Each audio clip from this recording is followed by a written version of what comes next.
Hello everyone, so this is the demo of how we can fetch the data from Google Sheet to MIT App Inventor.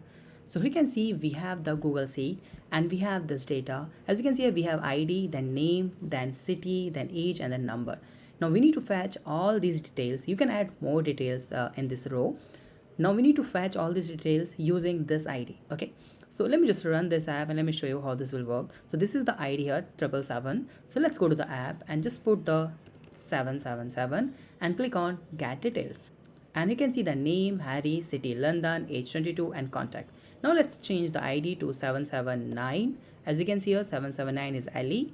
So let's click on the get details. Now we have the data name Ali, Dubai 25 and the number. Okay, so that's the overall app we'll create tomorrow. And if you have any idea how we can enhance this app, so just comment on the video, so I will add these feature also.